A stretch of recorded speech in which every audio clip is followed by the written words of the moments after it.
ನಾಗಶ್ರೀ, ಈ ನಿನ್ನ ಕಠೋರ ಭಕ್ತಿಗೆ ಆ ನಾಗದೇವರು ಒಲಿಯದೇ ಇರಲಾರನೆ. ಅವನು ಒಲಿಯುವವರೆಗೂ ನೀನು ಅಗ್ನಿ ಪರೀಕ್ಷೆಯನ್ನ ಅನುಭವಿಸಲೇಬೇಕು. ನಾಗಶ್ರೀ, ಅನುಭವಿಸಲೇ.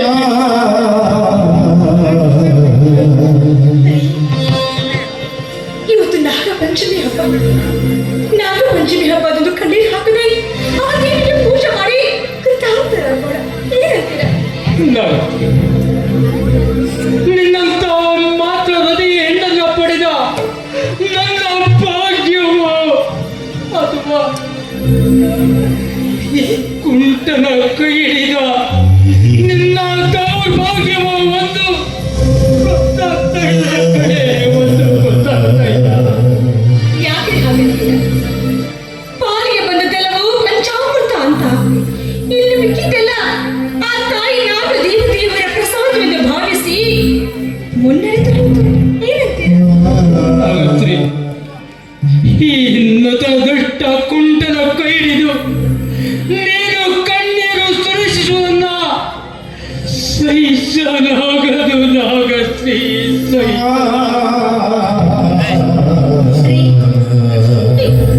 ಧೃತರಾಷ್ಟ್ರ ಕೂಡ ಆದ್ರೂ ಕೂಡ ತನ್ನ ಗಂಡನವರ ಪ್ರಪಂಚವನ್ನ ತಾನು ನೋಡಬಹುದು ಅಂತ ಗಾಂಧಾರಿ ಕಣ್ಣಿಗೆ ಬಟ್ಟೆ ಕಟ್ಕೊಂಡು ಜೀವಿಸಿದ್ದು ಗೊತ್ತು ಕಡೆ. ಸತಿ ಸಾವಿತ್ರಿಯು ಗಂಡನ ಪ್ರಾಣಕ್ಕಾಗಿ ಹೋರಾಡಿದ್ದು ಗೊತ್ತು. ಪತಿಗಾಗಿ ವನವಾಸ ಸರಿದ ಸೀತಾ ಮಾತೆಯು ಗೊತ್ತು ಕಡೆ.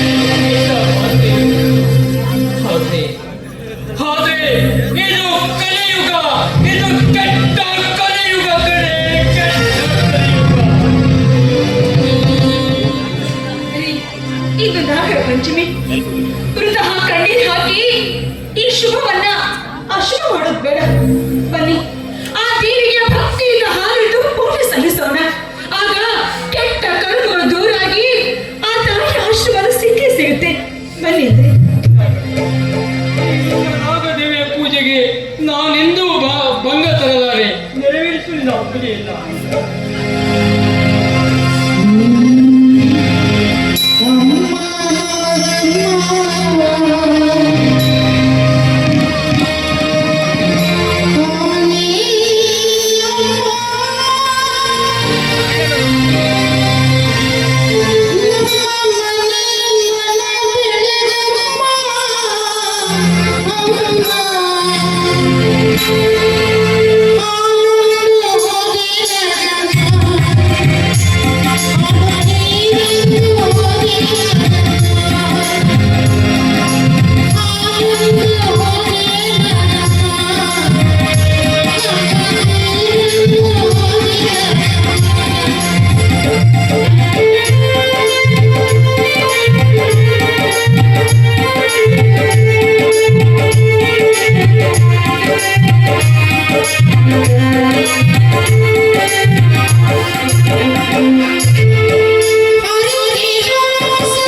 ಅಪ್ಪನಿಲ್ಲದೆ ಆ ಯಮ ಕೂಡ ನನ್ನ ಕಾಡಿನ ವಸ್ತ್ರಗಳನ್ನು ಸಾಧ್ಯವಿಲ್ಲ.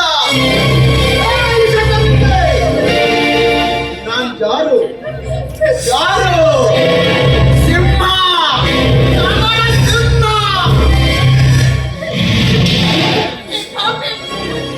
ಯಾಕೋ ಪಿಶಾಚಿ ಹಾಗೆ ಯಾಕೆ ಬೇಕಾಡ್ತಾ ಇದೆಯಾ? ಅಂತ ದ್ರೋಹವನ್ನು ನೀನು ಏನ್ ಮಾಡಿದ್ದೀವಿ ಅಂತ ನಾವು ಬದುಕಬೇಕು. ದಯವಿಟ್ಟು ನಾನು ಬಿಟ್ಬಿಡ, ಏನು ಮಾಡಬೇಡ. No! ನನ್ನ ರಾಜಗೃಹಕ್ಕೆ ಕೊಳ್ಳೆ ಇಟ್ಟ ನಿನ್ನಂತ ಮಾತಾಗಿರಿಯನ್ನ ಸುಮ್ಮನೆ ಬಿಡಬಾರ್ದು.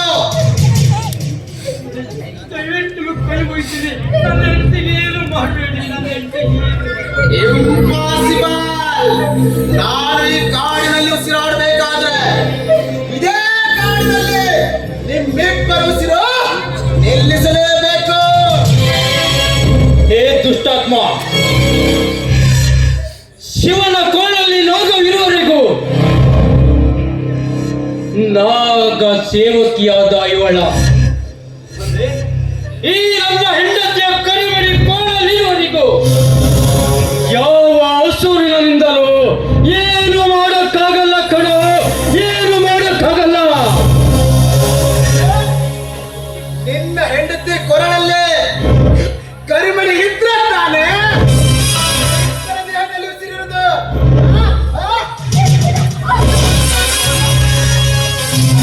ಈಗ ನೋಡ ಬಿಡೋಣ ಈ ನಾಗನಾದಕ್ಕೆನ್ನು ರಕ್ಷಿಸಲು ಅದ್ಯಾವ ನಾಗ ದೇವತೆ ಬರ್ತದೆ ಅಂತ. ಇವಳನ್ನ ಹಿಡ್ಕೊಂಡು ಹರ್ಷರವಾಗಿ ಸಾಯಿಸಿ ನಾಡಿಗೆ ಸೇರಿ. ಹೇ ಸಮರಸಿಂಹ, ಇವತ್ತು ನಾಗರ ಪಂಚಮಿ. ನಾಗರ ಪಂಚಮಿಯ ದಿನ ನನ್ನ ಹೆಂಡತಿಯ ಕೊಳ್ಳಲಿರುವ ಕರಿಮಣಿಯನ್ನ ಹರಿದು ಹಾಕಿದೆಯಲ್ಲ, ನಿನ್ನಗೆ ಮುಂದೊಂದು ದಿನ ನನ್ನ ಹೆಂಡತಿಯ ಕರಿಮಣಿ ನಿನ್ನ ಕೋಳಿಗೆ ಉರುಳು ನೇಣಾಗಿ ಸರ್ಪಣಿಯಾಗಿ ಕಚ್ಚದೆ ಹೋಗದ ನನ್ನ ಹೆಂಡತಿ ನಾಗಸೀನೆಯಲ್ಲ. ಇದು ಇದು ಈ ನಾಗ ದೇವತೆ ಅವಳಿಯಾಗು ಸತ್ಯ, ಈ ನಾಗ ದೇವತೆ ಅವಳಿಯಾಗು ಸತ್ಯ. ನಿನ್ನಂತ ತಿರುವಾಕಿ ಕಾಲಿಲ್ಲದ ಕುಂಟಲಿಗೆ ಅಪ್ಸರೆ ಅಂತ ಹೆಂಡತಿ ಬೇರೆ ಕೇಳು. ನನ್ನ ಬಾಗಿ ಸೊಸೆಗೆ ತಾಳಿ ಕಟ್ಟಿದವನು ಯಾರು ಬದುಕಿರಬಾರ್ದು. ಎಲ್ಲಾದ್ರೂ ಬಿಸಾಡುವನನ್ನು. ಬೇಡ, ನನ್ನನ್ನೇನು ಮಾಡಬೇಡಿ.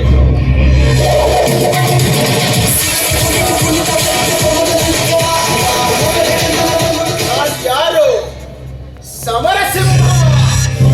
ಹೊರನಾಡಿಯಾಗಿ ಮೆರೆದರೆ ಒಟ್ಟ ಕತ್ತಲೆ.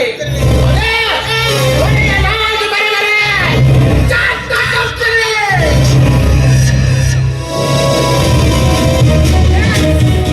ಇದೇ ಕಾಡಿನಲ್ಲಿ, ಇದೇ ಜಾಗದಲ್ಲಿ, ಇದೇ ಬಂದೂಕಿನಿಂದ ಪ್ರತಿ ವರ್ಷವೂ ನಡೆಯುತ್ತದೆ ನೂರಾರು ಸರ್ಪಗಳ ಮಾರಣ ಹೋಮ. ಸರ್ಪವನ್ನು ಬೇಟೆಯಾಡಿ ವಿದೇಶಕ್ಕೆ ಮಾರಾಟ ಮಾಡಿ ಕೋಟಿ ಕೋಟಿ ಸಂಪಾದಿಸಿ ಸಾರ್ವಭೌಮಕ್ಕೆ ಬೆರೆಯುತ್ತಿದ್ದೇನೆ.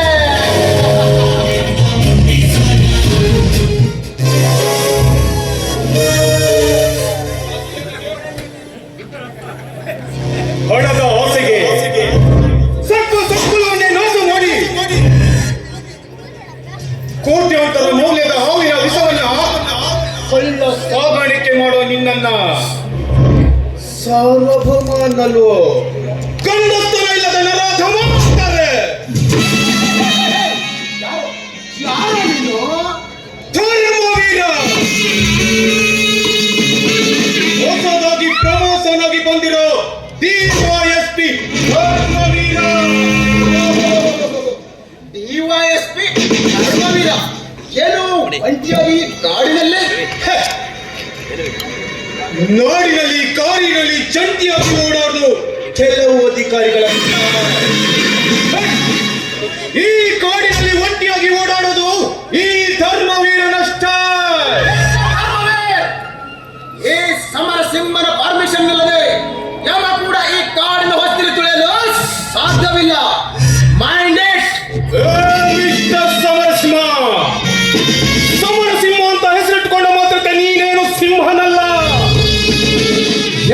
ಯಾಕಶ್ಚಿತ ಯಾಕಶ್ಚಿತ ನೀನೊಬ್ಬ ಕಾಪು ಕಳ್ಳ. ಎಸ್, ನೀನೊಬ್ಬ ಕಾಡು ಕಳ್ಳನೇ. ಪೊಲೀಸ್ ಅಧಿಕಾರಿಗಳು ಈ ಕಾಡಿನಲ್ಲಿ ಓಡಾಡಬೇಕಾದ್ರೆ ನಿನ್ನ ಪರ್ಮಿಷನ್ ತೆಗೆದುಕೊಳ್ಳಿಕ್ಕೆ ಇದೇನು ನಿಮ್ಮ ಅಪ್ಪನ ಆಸ್ತಿ ಅಂತ ತಿಳ್ಕೊಂಡಿದ್ದೇನೋ? ಇಷ್ಟು ವರ್ಷಗಳ ತನಕ ಪೊಲೀಸ್ ಅಧಿಕಾರಿಗಳಿಗೆ ಹಂಚೆಂಬ ಲಂಚವನ್ನ ಹತ್ತಿ ಈ ಕಾಡನ್ನು ನಿನ್ನ ಕಪಿಮುಷ್ಟಿಯಲ್ಲಿ ಇಟ್ಕೊಂಡು ಸಾವಿರಾರು ಸರ್ಪಗಳನ್ನು ನಾಶ ಮಾಡಿ ಅಹಂಕಾರದಿಂದ ಮೇಲ್ಕೊಂಡು ನಿನಗೆ ಚಟ್ಟ ಕಟ್ಟಲು ಬಂದಿದ್ದಾನೆ ದಿಟ್ಟತನದಿಂದ ಈ ಧರ್ಮವೀರ. ನನಗಿಂತ 5 ವರ್ಷಗಳಾಗಿ ಧೈರ್ಯ ಮಾಡ್ತಾರೆ. ಹಿಂದಿ ಮಾತಾಡ್ತಾರೆ ಅಂತ ಬಂದ ಅದೆಷ್ಟೋ ಅಧಿಕಾರಿಗಳನ್ನ ಇದೇ ಕಾಡಿನಲ್ಲಿ ಹಾಕಿದ್ದಾರೆ.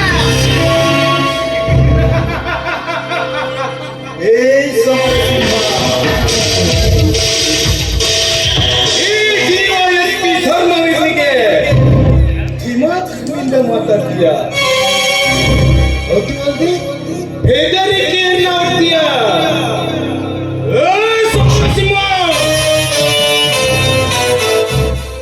ಈ ಕಾಡಿನಲ್ಲಿ ಧರ್ಮವೀರ ಕಾಲಿಟ್ಟಿದ್ದು ಹಳೆ ತೊಟ್ಟಲೇ.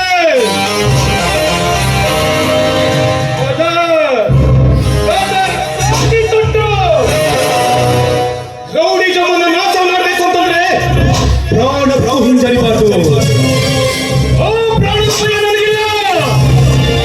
ಸತ್ಯಂ ಮದಂ ಧರ್ಮಂ ಸತ್ಯಮೇವ ಜಯತೆ ಸತ್ಯಮೇವ ಜಯತೆ ಧರ್ಮವೀರ. ಧರ್ಮವೀರ್, ನಂದು ಮಾತು ಕಡಿಮೆ ಕೆಲಸ ಹೆಚ್ಚು. ಒಂಟಿ ಸಲುಗರಂತ ಇಲ್ಲಿ ಬಂದ ಉದ್ದೇಶ ಕಳಚೋದಕ್ಕೆ ಬಂದಿದ್ದೀನಿ. ನಿನ್ನ ಈ ಕಪಟ ವೇಷವನ್ನ ಸಂಪೂರ್ಣವಾಗಿ ಕಳಚೋದಕ್ಕೆ ಬಂದಿದ್ದೀನಿ. ಅಂದ್ರೆ ಹಿಂದಿನ ನಿನ್ನ ಕೇಸ್ ಫೈಲ್ ಎಲ್ಲ ಓಪನ್ ಮಾಡಿದ್ದೀನಿ. ಇಷ್ಟು ವರ್ಷಗಳ ತನಕ ಸಾವಿರಾರು ಸರ್ಪಗಳನ್ನ ಕೊಂದು ಅದರ ವಿಷವನ್ನ ವಿದೇಶಕ್ಕೆ ಮಾರುತ್ತಾ ಅಹಂಕಾರದಿಂದ ಮೆರೀತಾ ಇದೆಯಲ್ಲ, ಅದಕ್ಕೆ ಹಣ ಬಂದಿದ್ದೀನಿ. ಪೊಲೀಸ್ ಸಾಹೇಬ್ರೆ, ಕಾಡಿನಲ್ಲಿ ಕಳ್ಳ ಸಾಗಾಣಿಕೆ ಮಾಡುವುದೇ ನನ್ನ ವೃತ್ತಿ. ವಿಷ ಸರ್ಪವನ್ನು ಬೇಟೆಯಾಡುವುದೇ ನನ್ನ ಪ್ರವೃತ್ತಿ. ಈಗ ನಾಗದೋಷ, ಸರ್ಪದೋಷ ಇವೆಲ್ಲ ಬರೀ ಮೂಢನಂಬಿಕೆ. ವಿಷ ಸರ್ಪವನ್ನು ವಿದೇಶಕ್ಕೆ ಮಾರಾಟ ಮಾಡಿ ಕೋಟಿ ಕೋಟಿ ಹಣ ಸಂಪಾದಿಸುವುದೇ ನನ್ನ ಮೂಲ ವೃತ್ತಿ. ಅದಕ್ಕೆ ಯಾರಾದರೂ ಅಡ್ಡ ಬಂದ್ರೆ ಅಡ್ಡದಿಡ್ಡಿಯಾಗಿ ಅವರ ಎದೆ ಸೀಳುವುದೇ ನನ್ನ ಪ್ರವೃತ್ತಿ. ಸಮರಸಿಂಹ,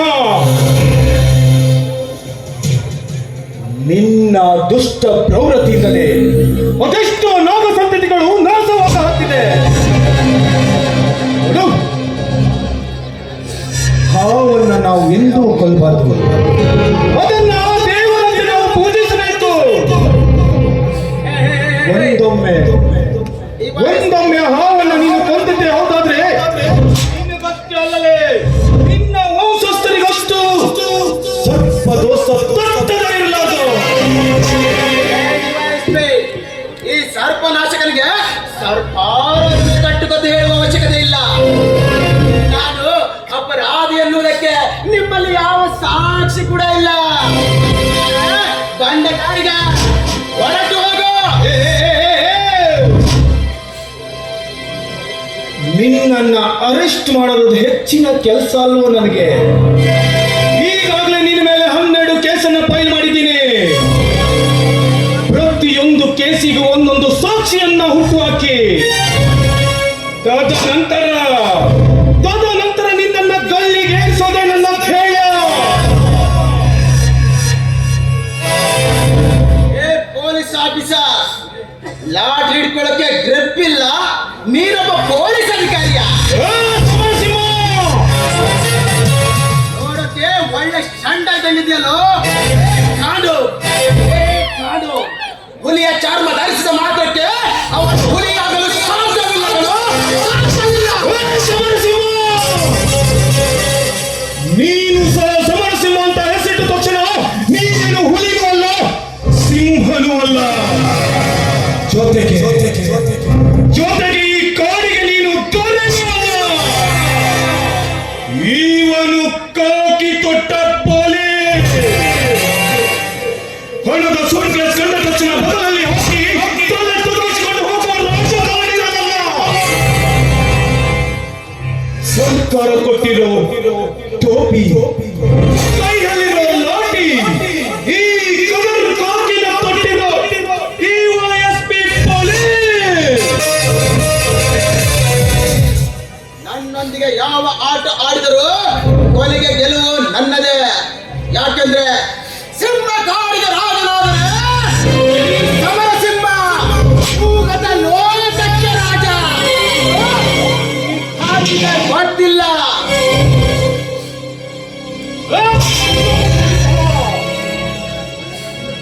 ಈ ಕಾಕಿಯನ್ನ ಟಚ್ ಮಾಡಿದ್ರೆ ನಿನಗೆ ಸಿಗೋದು ಆ ಯಮಲೋಕದ ಪರ್ಮಿಷನ್. ಬಟ್ ನಿನ್ನನ್ನ ಟಚ್ ಮಾಡಿದ್ರೆ ನನಗೆ ಸಿಗೋದು ಪ್ರಮೋಷನ್. ಏ ಸಮರಸಿಂಹ, ಒಂದು ಮಾತನ್ನ ಮಾತ್ರ ನೆನ್ಪಿಟ್ಕೋ, ಈ ಧರ್ಮವೀರ ಯಾವಾಗ ಹೇಗೆ ಬರ್ತಾನಂತ ನಿನಗೆ ಗೊತ್ತಾಗಲ್ಲ. ನೀನು ಪ್ರತಿ ಗಂಟೆನೂ, ಪ್ರತಿ ಗಳಿಗೆನೂ, ಪ್ರತಿ ಕ್ಷಣನೂ ಚಿಂತಿಸಬೇಕು, ಯೋಚಿಸಬೇಕು, ಭಯ ಪಡಬೇಕು. ಹಾಗೆ ಮಾಡ್ತೇನೆ. ಯಾವಾಗ ಈ ಧರ್ಮವೀರ ಬರ್ತಾನೋ, ಯಾವಾಗ ನನ್ನನ್ನು ಅರೆಸ್ಟ್ ಮಾಡ್ತಾನೋ, ಯಾವಾಗ ನನ್ನ ಮೇಲೆ ಕೇಸ್ ಹಾಕ್ತಾನೋ, ಯಾವಾಗ ನನ್ನನ್ನು ಗಲ್ಲಿಗೆ ಏರ್ಸ್ತಾನೋ ಅಂತ ಭಯ ಪಡ್ಬೇಕು. ಹಾಗೆ ಮಾಡ್ತೇನೆ. ಅಲ್ಲಿ ತನಕ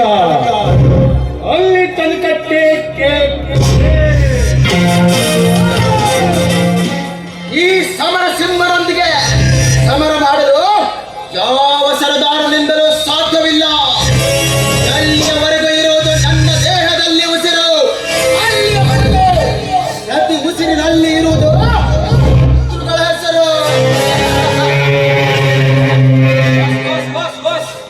ವೆರಿ ಗುಡ್. ಕೊಚ್ಚಿ ಸಾಯಿಸಲು ಅವಳು ನಾಗಶ್ರೀ ಅಲ್ಲ, ವಿಷಕಾರಿ ಸರ್ಪಿನಿ.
ಚರ್ಚೆಯಾಗಲು ಸಿದ್ಧ.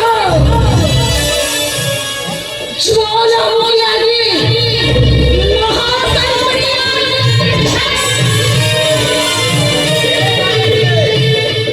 ಏನು ನಾಗದೇವತೆಯ ಆರಾಧಕಿ, ಆ ನಾಗದೇವತೆ ನಿನ್ನ ಮೈ ಮೇಲೆ ಬಂದಿರ್ಬೋದು. ಆದಂತ ನೀನು